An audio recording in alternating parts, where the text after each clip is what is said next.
Hello. So today I'm going to be talking about a project that is not DeFi.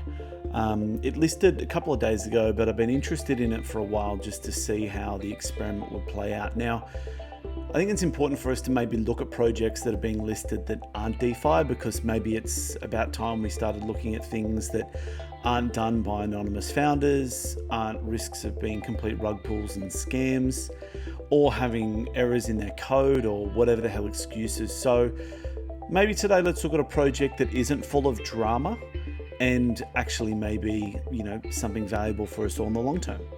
So today I'm going to talk about Gather.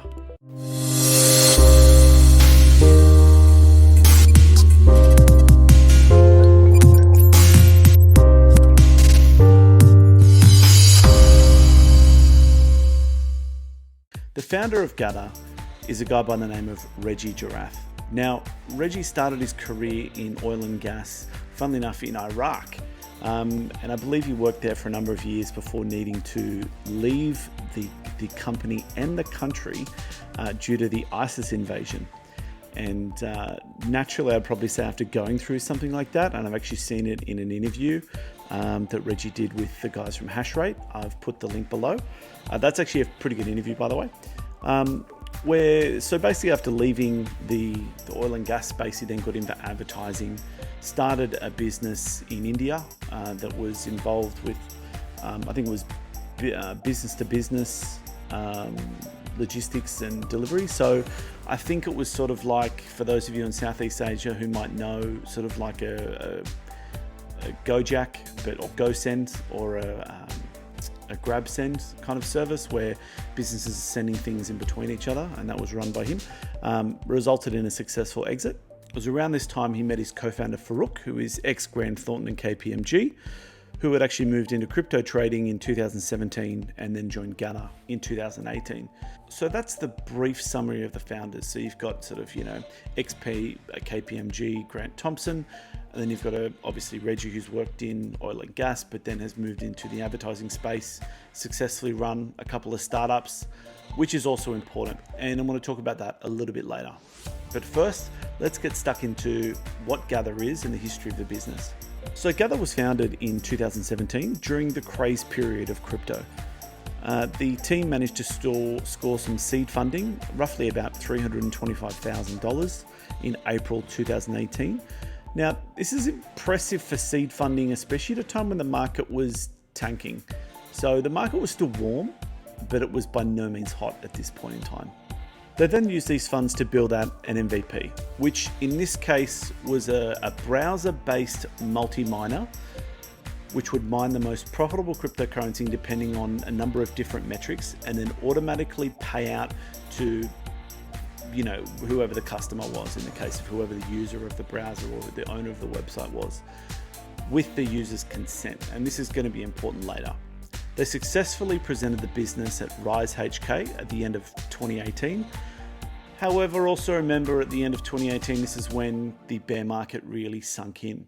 So, and I think, in the interview that I watched with them, any further fundraising would have been incredibly difficult. And I would 100% agree. My business was looking at doing the same thing at the time, and it was a really hard slog at the end of 2018. They then tried for an IEO mid to late 2019, which in all honesty was probably the absolute worst time in the market. This is when Ethereum was like sub $200, and I think it was around the time just before it hit its lows of like 80, or maybe just after, around that time period. Also, they went through a fairly small exchange, which when I read up on it, I'd never even heard of. So we're not talking like a reasonably big exchange. And that could also be the reason why their IEO didn't work out. So since all that, it's also really important to notice that they've continued working on the project, and continuing on today. As mentioned, they've recently conducted a private sale. They've recently listed after conducting a private sale a few weeks ago. The details of the private sale, I think 25 times oversubscribed. They only raised just under $600,000, and they're sitting now at a market cap. I mean, the market cap at listing was under $1 million, and they're sitting now at about 2 to 3 million.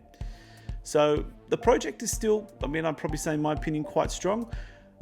From a project sense, I think right now is one of the more shaky times to be listing a project in the market, but once the wheels are in motion, you can't do anything to stop them. If you've started to go through the listing process, it's going to happen. That's the only downside I could say. But let's talk about what Gather actually does. First of all, this isn't a sales pitch.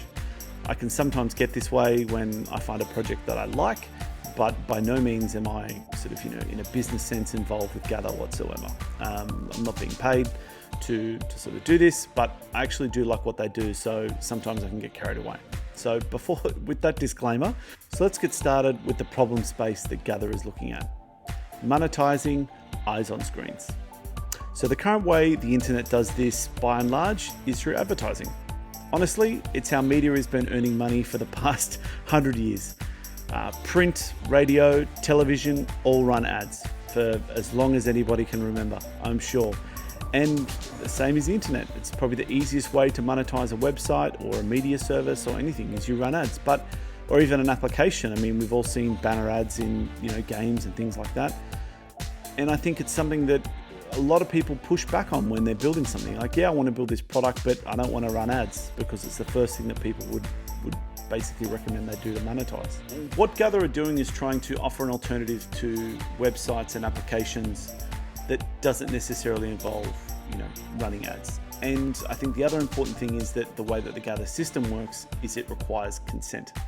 So Gather is used by host sites and applications to mine cryptocurrencies using a user's unused CPU and GPU power with little or no impact on user experience.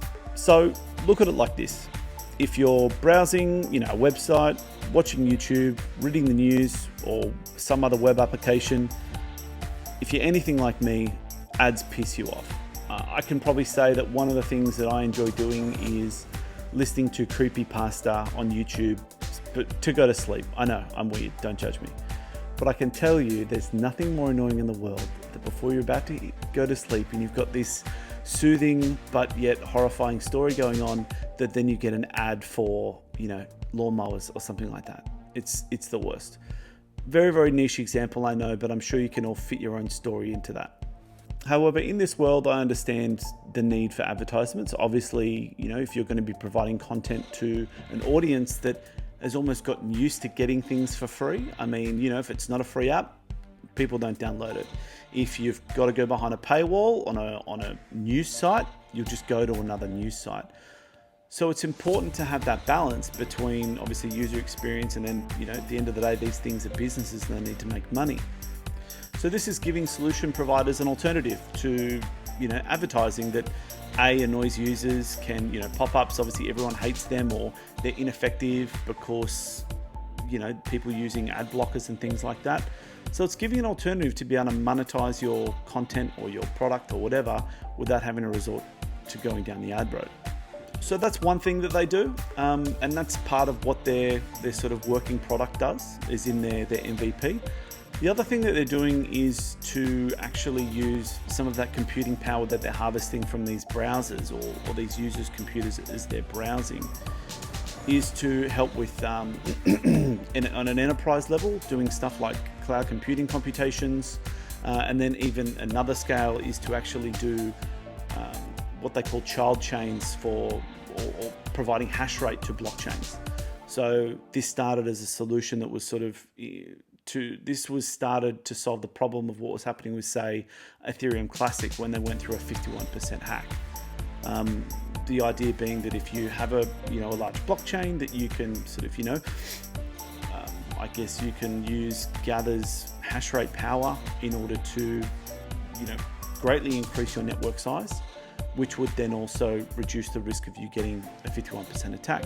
Also, what it does is it enables new blockchains to basically just plug straight into an already working ecosystem. You don't need to necessarily build a community or have to have all these people all around the world with miners or nodes or whatever. You can just plug straight in together. So it's an interesting business model that they've got going.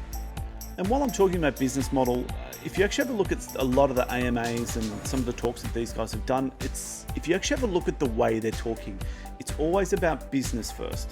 Like, the fact that they haven't gone and done a ridiculous ICO and tried to raise, $10 million and then they'll spend it on marketing and boat parties.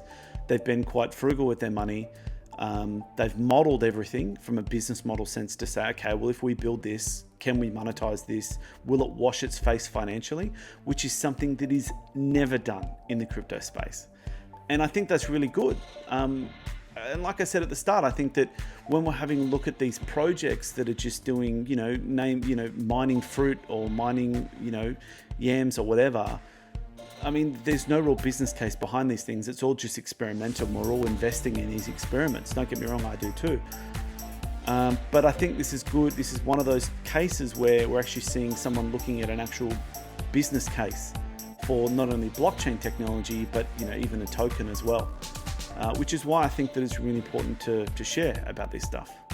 Also to be noted, they actually have existing clients. One of their clients is a $4 billion company called Godrej Industries, which is quite large. That's actually what they're working on with I think it's the enterprise cloud stuff is what they're working on there. And I think they have over 200 publishers that are already using what their MVP service is to monetize their websites without using ads. So we're talking about an actual crypto business with actual real world customers paying actual real world money to use this product. And I think that's really cool because, we've got crypto products that have raised $10, $20, $30 million, have been building for 3 years and haven't earned $1. So, And the last point is, people might ask, has something like this been worked on before? And the truth is yes. There was a business called CoinHive, and there were a few others back in the day who were using background mining, unused sort of computing and GPU power to mine cryptocurrencies.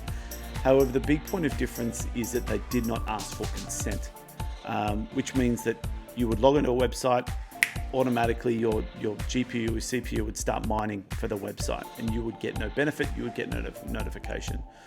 Whereas what Gather have done from the start is they've said, no, if you want to, this is for the publishers as well, you have to seek permission before the user can turn it on.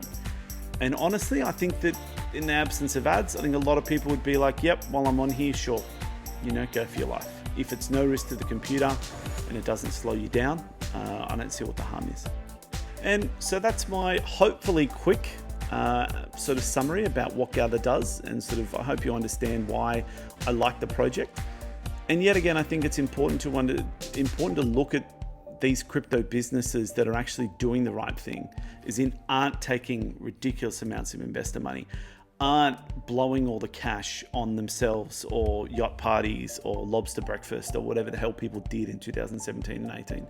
I think Reggie's come out and said that his salary is $6,000 a year, which is absolutely nothing. It's all their money's going into the business, and they've actually invested a couple of $100,000 each into this business, which is something you won't see a lot of ICO founders doing or a lot of crypto project founders doing.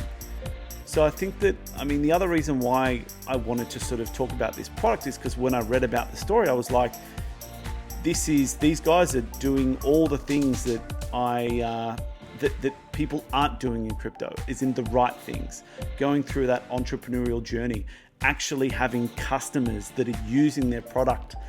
And they actually have come out and said that, they don't need to advertise for people to come out and actually want to use their product.